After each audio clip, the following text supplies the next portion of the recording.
ಮೊದಲನೇದು ನಾನು ಕೆಲವು ಅಬ್ಸರ್ವೇಷನ್ಸ್ ಮಾಡಿಬಿಡುತ್ತೇನೆ ಅಷ್ಟೇ.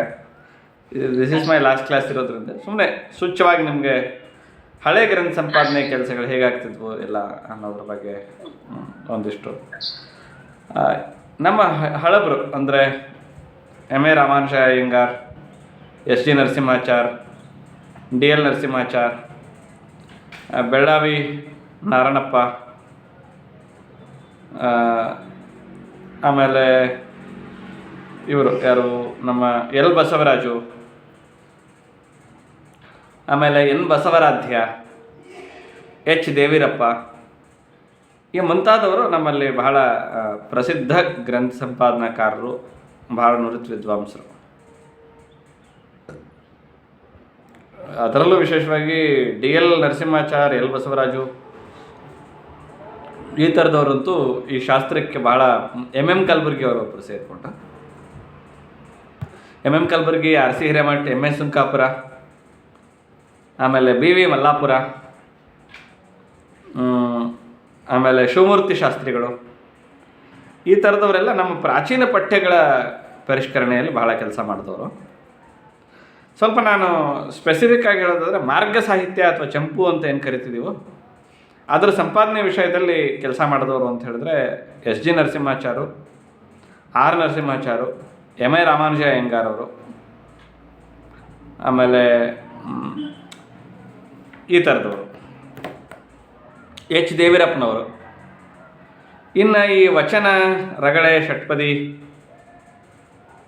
ಈ ಥರದ ದೇಸಿ ಸಾಹಿತ್ಯ ಸಂಪಾದನೆ ಕೆಲಸದಲ್ಲಿ ಕೆಲಸ ಮಾಡಿದವರು ಅಂತ ಹೇಳಿದ್ರೆ ಎಮ್ ಎಮ್ ಕಲಬುರ್ಗಿ ಅವರು, ಆರ್ ಸಿ ಹಿರೇಮಠರು, ಫಗು ಹಳಕಟ್ಟಿ ಅವರು, ಎಮ್ ಎಸ್ ಸುಂಕಾಪುರ ಅವರು, ಎಲ್ ಬಸವರಾಜು, ಎನ್ ಬಸವರಾಧ್ಯ ಈ ಥರದವರು, ಹಂಪನ ಮುಂತಾದವರು ಈಚೀಚೆಗೆ ಮಾಡಿದ ಸಂಪಾದನೆ ಕೂಡ ಇದೆ. ಈ ಎಲ್ಲ ಸಂಪಾದನಕಾರರು ವಿಶೇಷವಾಗಿ ಹಳಬರ ಬಗ್ಗೆ ಹೇಳೋದಾದರೆ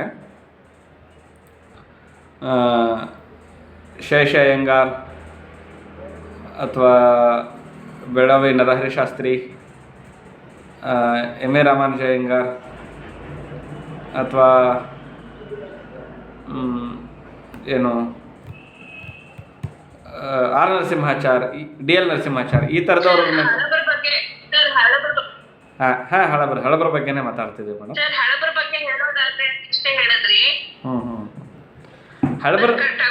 ಹಳಬರಲ್ಲಿ R Narasimhachar, D L Narasimhachar, S G Narasimhachar, M A Ramanuja Iyengar ಈ ಥರದವ್ರು ಮಾಡ್ತಿದ್ದ ಸಂಪಾದನೆ ತುಂಬ ಶಾಸ್ತ್ರೀಯವಾದದ್ದು. ಅವ್ರು ಏನು ಮಾಡ್ತಿದ್ದಾರೆ ಅಂದರೆ 100 ಪುಟದ ಗ್ರಂಥ ಸಂಪಾದನೆ ಪಠ್ಯವನ್ನು ಸಂಪಾದನೆ ಮಾಡಿದ್ರೆ 150-200 ಪುಟಗಳಷ್ಟು ದೀರ್ಘವಾದ ಸಂಪಾದಕೀಯ ಬರಿತಾ ಇದ್ರು. ಒಂದು ಎರಡನೇದು ಅಂದರೆ ಅವ್ರ ಸಂಪಾದಕೀಯಗಳೇ ಹೇಗಿರ್ತಿದ್ವು ಅಂದರೆ ಒಂದೊಂದು PhD ಪ್ರಬಂಧ ಆಗುವಷ್ಟು ಉದ್ಗ್ರಂಥಗಳು. ಸೊ ಅಲ್ಲಿ ನಮಗೇನು ಕಾಣಿಸ್ತಿತ್ತು ಅಂದರೆ ವಿದ್ವತ್ತು, ಪಾಂಡಿತ್ಯ, ವ್ಯುತ್ಪತ್ತಿ ಇದು ಕಾಣಿಸ್ತಿತ್ತು ಹಳಬರ ಸಂಪಾದನೆಗಳಲ್ಲಿ. ಎರಡನೇದು ಅವರು ಭಾರತೀಯ ಕಾವ್ಯಮೀಮಾಂಸೆಯ ಸಿದ್ಧಾಂತಗಳನ್ನ ಈ ಕಾವ್ಯ ಚರ್ಚೆಗೆ ತುಂಬ ಏನು ಮಾಡ್ಕೊಂಡವರಾಗಿದ್ದರು ಅಂದರೆ ಅನ್ವಯಿಸ್ಕೊಳ್ತಾ ಇದ್ರು. They applied the Indian aesthetics our Indian poetics. ನಮ್ಮ ಭಾರತೀಯ ಕಾವ್ಯಮೀಮಾಂಸೆಯ ಸೂತ್ರಕಾರರ ದರ್ಶನ ದೃಷ್ಟಿ ಏನಿತ್ತಲ್ಲ ಅಂದರೆ ರಸ, ಧ್ವನಿ, ರೀತಿ, ಅಲಂಕಾರ ಈ ನೆಲೆಯಲ್ಲಿಯ ಪಠ್ಯಗಳನ್ನ ನೋಡ್ತಾ ಇದ್ದರು.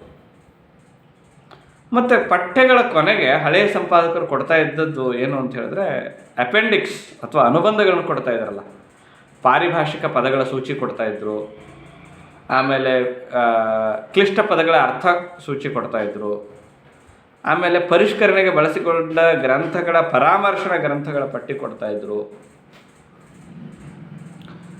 ಅದೊಂಥರ ಅವರ ಗ್ರಂಥ ಸಂಪಾದನೆ ನಮಗೆ ಒಂದು PhD ಪ್ರಬಂಧವನ್ನು ಓದಿದ ಅನುಭವ ತಂದು ಕೊಡುವ ಬಹಳ ಒಂದು ಮ್ಯಾಗ್ನಿಮಿಟಿ ಅಂತೇನು ಹೇಳ್ತೀವಲ್ಲ ಅದು ಅಲ್ಲಿ ಕಾಣಿಸ್ತಾ ಇತ್ತು ಅವರ ಸಂಪಾದನೆ ಕೆಲಸದಲ್ಲಿ. ಮತ್ತು ಅವರು ಸಂಪಾದನೆ ಮಾಡುವಾಗ ತುಂಬ ಶ್ರಮ ವಹಿಸಿದ್ದಾರೆ. ಈ ಹೊತ್ತಿನ ಹಾಗೆ ತಂತ್ರಜ್ಞಾನ ಇರಲಿಲ್ಲ.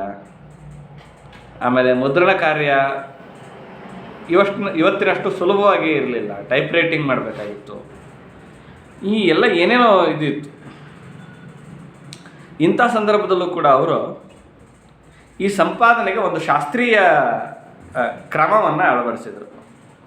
ಆಮೇಲೆ ಸಂಕೇತ ಮತ್ತು ಸಂಕ್ಷೇಪಗಳ ಸೂಚಿಯೊಂದನ್ನು ಸಿದ್ಧಪಡಿಸಿದ ಕೀರ್ತಿ ಇವರಿಗೆ ಸಲ್ಲಬೇಕು. ಅಂದರೆ ಏನು ಹೇಳ್ತೀರಿ, ಗ್ರಂಥ ಸಂಪಾದನೆಯಲ್ಲಿ ಕೆಲವು ಸಂಕೇತ ಸಂಕ್ಷೇಪಗಳನ್ನ ಬಳಸಬೇಕಾಗತ್ತೆ. ಅವನ್ನೆಲ್ಲ ಶಾಸ್ತ್ರೀಯವಾಗಿ ಅಭ್ಯಾಸ ಮಾಡಿದ್ರು ಇವರು. ಉದಾಹರಣೆ ಹೇಳೋದಾದರೆ, ಕೆಲವು ಬಳಸಿದ್ದಾರೆ ಅವರು. ಈ ಸ್ಟಾರ್ ಬಳಸ್ತಿದ್ರು, ಕಠಾರಿ ಸಂಕೇತವನ್ನು ಬಳಸ್ತಾ ಇದ್ರು. ಕಠಾರಿಯ ಸಂಕೇತ, ನಕ್ಷತ್ರದ ಸಂಕೇತ, ಬಾಣದ ಗುರುತು, ಇವಕ್ಕೆ ಏನು ಅರ್ಥ, ಯಾವ ಅರ್ಥದಲ್ಲಿ ಇವನ್ನ ಬಳಸಬೇಕು, ಏನು ಮೀನಿಂಗ್ ಕೊಡ್ತವೆ ಅಂತ. ಉದಾಹರಣೆ ಹೇಳೋದಾದರೆ, ನಮಗೆ ಯಾವುದಾದ್ರೂ ಭಾಷೆಯ ಗಮನಾರ್ಹ ಅಂಶವನ್ನು ತಿಳಿಸಲಿಕ್ಕೆ ನಾವು ಬಾಣದ ಗುರುತನ್ನು ಬಳಸ್ತಾ ಇದ್ರು ಅವರು. ಆ್ಯರೋ ಮಾರ್ಕ್, ಭಾಷೆ ಯಾವುದಾದ್ರೂ ಗಮನಾರ್ಹ ಅಂಶವನ್ನು ತಿಳಿಸುವುದಕ್ಕೆ ಅಲ್ಲಿ ಏನು ಮಾಡೋದು, ಆ್ಯರೋ ಮಾರ್ಕ್ ಹಾಕೋದು. ಅಥವಾ ಭಿನ್ನ ಪಾಠ ಇರುತ್ತಲ್ಲ, ಭಿನ್ನ ಪಾಠ ಇದು ಅನ್ನೋದನ್ನು ಸೂಚಿಸ್ಬೇಕಲ್ಲ, ನಮ್ಗೆ ಗೊತ್ತಾಗಬೇಕು ಅಂತ. ಅಲ್ಲಿ ಭಿನ್ನ ಪಾಠ ಅಂತ ಬರೆಯೋಕ್ಕಾಗೋದಿಲ್ಲಲ್ಲ, ಅಲ್ಲಿ ಚುಕ್ಕೆ ಬಾಣದ ಗುರುತನ್ನು ಸ್ಟಾರ್ ಪ್ಲಸ್ ಆ್ಯರೋ ಅಂತ, ಆ ಥರದ್ದು ಚುಕ್ಕೆ ಬಾಣದ ಗುರುತು ಬಳಸ್ತಾಯಿದ್ರು. ಆಮೇಲೆ ಎಲ್ಲಾದರೂ ಪುನರುಕ್ತಿ ಬಳಕೆ ಆಗಿದ್ದರೆ, ಪುನರುಕ್ತಿ ಅಂದರೆ ರಿಪಿಟೇಷನ್ ಆದ ಪಾದಗಳು ಬಂದಿದ್ದರೆ, ಯಾವುದಾದ್ರೂ ಅಕ್ಷರ, ಪದ ಅಥವಾ ಸಾಲು ರಿಪಿಟೇಷನ್ ಬರ್ತಾ ಇದ್ವಲ್ಲ, ಅವನ್ನು ಬಳಸೋದಕ್ಕೆ ಸ್ಟಾರ್ ಮಾರ್ಕ್ ಬಳಸ್ತಾ ಇದ್ರು.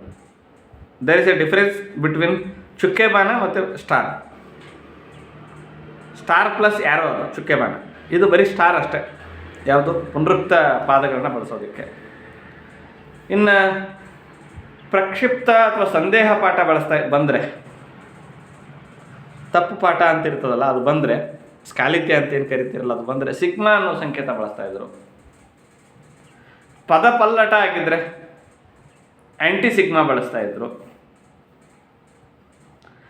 ಆಮೇಲೆ ಯಾವುದಾದ್ರೂ ಮರೆತದ್ದನ್ನು ವಾಪಸ್ ಸೇರಿಸಿದ್ರಂದ್ರೆ, ಯಾಕಂದರೆ ಆಗ ಪ್ರಿಂಟಿಂಗ್ ಇಷ್ಟು ಸುಲಭದಿರಲಿಲ್ಲಲ್ಲ, ಯಾವುದಾದ್ರೂ ಒಂದಿಷ್ಟು ಮರೆತು ಹೋಗ್ಬಿಡ್ತಿತ್ತು, ಅದನ್ನು ವಾಪಸ್ ಆ್ಯಡ್ ಮಾಡ್ತಿದ್ರಲ್ಲ, ಅಲ್ಲಿ ಹಂಸ ಪಾದವನ್ನು ಸಂಕೇತವಾಗಿ ಬಳಸ್ತಾ ಇದ್ರು. ಅಲ್ಲಿ ಬಂದಿತ್ತು ಅಂದರೆ ಮರೆತು ಹೋದದ್ದನ್ನು ವಾಪಸ್ ಆ್ಯಡ್ ಮಾಡಿದ್ದಾರೆ ಅಂತ.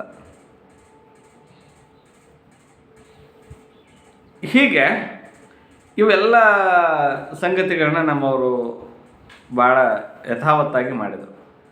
ಆದರೆ ಮುಂದೆ ಈ ಕಿಟೇಲು, ಜಿಗ್ಲರು, ವಿಲಿಯಂ ರಿವ್ ಮುಂತಾದ ಬ್ರಿಟಿಷ್ ಯುರೋಪಿಯನ್ ವಿದ್ವಾಂಸರು ನಮ್ಮಲ್ಲಿ ಪಾಠ ಪರಿಷ್ಕರಣೆ ಮಾಡಿದಾರಲ್ಲ. ಉದಾಹರಣೆ ಕಿಟೇಲರು ಶಬ್ದಮಣಿ ದರ್ಪಣ ಸಂಗ್ರಹ ಮಾಡಿದರು, ಕನ್ನಡ ಚಂದೋನು ಶಾಸನ ಸಂಗ್ರಹ ಮಾಡಿದರು, ಸಂಪಾದನೆ ಮಾಡಿದರು. ಇವರೆಲ್ಲ ಆಧುನಿಕ ವಿದ್ವಾಂಸರು ಏನು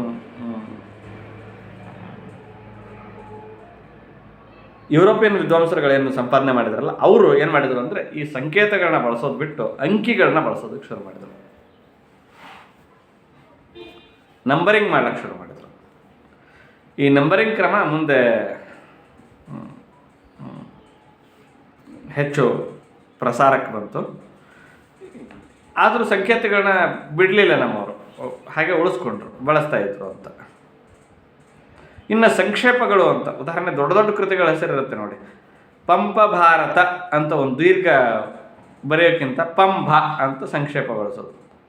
ಕುಮಾರ ಕರ್ನಾಟ ಭಾರತ ಕಥಾಮಂಜರಿ ಕ ಬ ಕ ತ ಅಥವಾ ಕ ಬ ಕ ಮ. ಈ ಶಾರ್ಟ್ ಫಾರ್ಮ್ಗಳನ್ನ, ಅಬ್ರಿವೇಷನ್ಸನ್ನು ಬಳಸೋ ಪದ್ಧತಿಯನ್ನೆಲ್ಲ ನಮ್ಮ ಹಳಬರು ಜಾರಿಗೆ ತಂದಿದ್ರು ಅಂತ, ಉಪಯೋಗಕ್ಕೆ ತಂದಿದ್ರು, ಅದನ್ನು ಉಳಿಸ್ಕೊಟ್ರು ಅಂತ. ಇವರಲ್ಲಿ ಕೆಲವರು, ಉದಾಹರಣೆ ಶ್ರೀ ಬಸವನಾಡರು, ಆರ್ ಸಿ ಹಿರೇಮಠರು, ಎಂ ಎಂ ಕಲಬುರ್ಗಿ ಅಂಥವರು ಶರಣರ ವಚನಗಳನ್ನ ಸಂಪಾದನೆ ಮಾಡುವಾಗ ಈ ಪ್ರಾಚೀನ ಮತ್ತು ನವೀನ ಎರಡೂ ಮಧ್ಯಮ ಮಾರ್ಗದಲ್ಲಿ ನಡೆದರು. ಇವರು ಏನು ಮಾಡಿದ್ರು ಅಂದರೆ, ಶುದ್ಧ ಪಾಠಗಳನ್ನೆಲ್ಲ ಒಂದು ಕಡೆ ಕೊಟ್ಟು ಪ್ರಕ್ಷಿಪ್ತ ಪಾಠಗಳನ್ನ ಅನುಬಂಧದಲ್ಲಿ ಕೊಡೋದಕ್ಕೆ ಶುರು ಮಾಡಿದರು. ಕೈ ಬಿಡಲಿಲ್ಲ. ಪ್ರಕ್ಷಿಪ್ತ ಪಾಠಗಳನ್ನೆಲ್ಲ ಎಲ್ಲಿ ಕೊಡೋದು, ಅನುಬಂಧದಲ್ಲಿ ಕೊಡೋದು. ಮತ್ತು ಕೆಲವರು ಪ್ರಕ್ಷಿಪ್ತ ಪಾಠಗಳನ್ನೆಲ್ಲ ಕಂಸೆನಲ್ಲಿ ಕೊಡೋದು, ಹೀಗೆಲ್ಲ ಶುರು ಮಾಡಿದರು. ಇದು ಒಂದು ಹಂತ. ಇನ್ನು ಆಧುನಿಕ ಸಂಪಾದನೆ ಅಂತ ಒಂದು ಬರುತ್ತೆ ರೀ. ಉದಾಹರಣೆ BM ಶ್ರೀ ಅವರು ಸಂಪಾದನೆ ಮಾಡಿದ ಕನ್ನಡ ಬಾವುಟ, ಅಥವಾ ಇವಾರ್ ಅನಂತಮೂರ್ತಿ ಸಂಗ್ರಹ ಮಾಡಿದ ಕನ್ನಡ ಕಾವ್ಯ ಸಂಗ್ರಹ, ಲಂಕೇಶರು ಸಂಗ್ರಹ ಮಾಡಿದ ಅಕ್ಷರ ಹೊಸ ಕಾವ್ಯ, ಅಥವಾ ಶತಮಾನದ ವಿಮರ್ಶೆ, ಶತಮಾನದ ಸಂಶೋಧನೆ, ಶತಮಾನದ ಪ್ರಬಂಧಗಳು, ಇವೆಲ್ಲ ಆಧುನಿಕ ಸಂಪಾದನೆಗಳು. ಆಧುನಿಕ ಸಂಪಾದನೆಗಳ ಉದ್ದೇಶ ಏನು ಅಂದರೆ, ಹಳೆಯ ಸಂಪಾದನೆಗಳೇನೆಂದರೆ ಹಸ್ತಪ್ರತಿಗಳಲ್ಲಿ ಉಳಿದು ಹೋಗಿದ್ದನ್ನು ಮುದ್ರಣ ರೂಪಕ್ಕೆ ತಂದು ಕೃತಿ ರೂಪದಲ್ಲಿ ಪ್ರಕಟಿಸಬೇಕನ್ನೋದು ಹಳೆಯ ಸಂಪಾದನೆಗಳ ಉದ್ದೇಶ, ಹಳೆಯ ಕೃತಿಗಳ ಸಂಪಾದನೆಯಲ್ಲಿ. ಹೊಸ ಆಧುನಿಕ ಸಂಪಾದನೆಗಳ ಉದ್ದೇಶ, ಇವಾಗಲೇ ಆಧುನಿಕ ಪ್ರಿಂಟಿಂಗ್ ಮಾಧ್ಯಮದಲ್ಲೇ ಬಂದಿದ್ವು ಇವೆಲ್ಲ. ಆಧುನಿಕ ಸಂಪಾದನೆಗಳು ಅಂತೇನು ಕರಿತೀವಿ, ಉದಾಹರಣೆ ಶತಮಾನದ ವಿಮರ್ಶೆ, ಶತಮಾನದ ಕಾವ್ಯ, ಶತಮಾನದ ಸಂಶೋಧನೆ, ಅಥವಾ ಕನ್ನಡ ಬಾವುಟ, ಕನ್ನಡ ಕಾವ್ಯ ಸಂಗ್ರಹ, ಅತ್ಯುತ್ತಮ ಕನ್ನಡ ಸಣ್ಣ ಕಥೆಗಳು, ಆಧುನಿಕ ಕನ್ನಡ ಸಣ್ಣ ಕಥೆಗಳು GH ನಾಯಕ್ ಮಾಡಿದ್ದು. ಸ್ವಲ್ಪ ಸಿಲೆಬಸ್ಗೆ ಇಟ್ಟಿದ್ದಾರೆ ನಮಗೆ. ವಿಶೇಷವಾಗಿ ಈ ಕೆಲಸದಲ್ಲಿ ನಮಗೆ ಲಂಕೇಶ್, GH ನಾಯಕ್, ಅನಂತಮೂರ್ತಿ, BM ಶ್ರೀ, ಇವರ ಹೆಸರುಗಳನ್ನ ನೀವು ಗಮನಿಸಬೇಕು. K ನರಸಿಂಹಮೂರ್ತಿ, NS ತಾರಾನಾಥ್, ಇವರೆಲ್ಲ ಮಾಡಿದ್ದೆಲ್ಲ ಆಧುನಿಕ, ನಿಮಗೆ ಪಠ್ಯಕ್ಕೆ ಏನಿಟ್ಟಿದ್ದಾರೋ ಅದೆಲ್ಲ ಆಧುನಿಕ ಸಂಪಾದನೆ. ಆಧುನಿಕ ಸಂಪಾದನಕಾರರ ಉದ್ದೇಶ ಏನು ಅಂದರೆ, ಆಯಾ ಸಾಹಿತ್ಯ ಪ್ರಕಾರದಲ್ಲಿ ನಡೆದಿರುವ ಕೆಲಸದ ಚಾರಿತ್ರಿಕ ಒಳನೋಟವನ್ನು ಒದಗಿಸುವುದು. ಉದಾಹರಣೆಗೆ ಶತಮಾನದ ಕಾವ್ಯ ಅನ್ನೋ ಸಂಪಾದನೆ ಏನು ಮಾಡಿದೆ ಅಂದರೆ, ಆಧುನಿಕ ಕನ್ನಡ ಕಾವ್ಯದ ಬೆಳವಣಿಗೆಯ ಬೇರೆ ಬೇರೆ ಘಟ್ಟಗಳನ್ನು ಪ್ರತಿನಿಧಿಸುವ ಕವಿತೆಗಳನ್ನು ಒಂದು ಕಡೆಗೆ ತಂದು ಸಂಗ್ರಹಿಸಿ ಪ್ರಕಟಿಸಿದೆ. ಹೀಗೆ ಮಾಡುವುದರ ಉದ್ದೇಶ ಏನು ಅಂದರೆ, ಕನ್ನಡ ಕಾವ್ಯ ಅದರ ದಿಕ್ಕು ದೆಸೆ ಏನು, ಅದರ ಸಂವೇದನೆ ಏನು, ಅದರ ಒಳನೋಟಗಳೇನು, ಅದು ಹೇಗೆ ಬೆಳೆದು ಬಂತು ಅನ್ನುವ ಒಂದು ಇತಿಹಾಸ, ಕ್ರಮಾನುಗತವಾದ ಚರಿತ್ರೆಯೊಂದನ್ನು ನಿರೂಪಿಸೋದಕ್ಕಾಗಿ ಮಾಡಿದ ಏರ್ಪಾಟು ಒಂದು. ಈ ಉದ್ದೇಶಕ್ಕೆ ಕೆಲವು ಸಂಪಾದನೆಗಳಾಗಿವೆ. ಎರಡನೇದು, ಒಂದು ನಿರ್ದಿಷ್ಟ ಸಾಹಿತ್ಯಿಕ ಕಾಳಜಿಯನ್ನು ಮಂಡಿಸುವುದಕ್ಕಾಗಿ ಸಂಪಾದನೆ ಮಾಡೋದು. ಉದಾಹರಣೆಗೆ ಕನ್ನಡ ಬಾವುಟ. ಈ ಕನ್ನಡ ಬಾವುಟದಲ್ಲಿ ಏನಿವೆ ಅಂದರೆ, ಕನ್ನಡ, ಕರ್ನಾಟಕ ಇವನ್ನ ಕುರಿತು ಎಲ್ಲ ಕವಿತೆಗಳನ್ನ ಒಂದು ಕಡೆಗೆ ತಂದು ಹಾಕಿದ್ದಾರೆ. ಅಂದರೆ ಏನು, ಕನ್ನಡ ಮತ್ತು ಕರ್ನಾಟಕ ಸಂಸ್ಕೃತಿಯ ಬಗ್ಗೆ ಅಭಿಮಾನ ಉಕ್ಕಿಸುವ ಕವಿತೆಗಳನ್ನು ಒಂದು ಕಡೆ ತಂದಿರೋದು.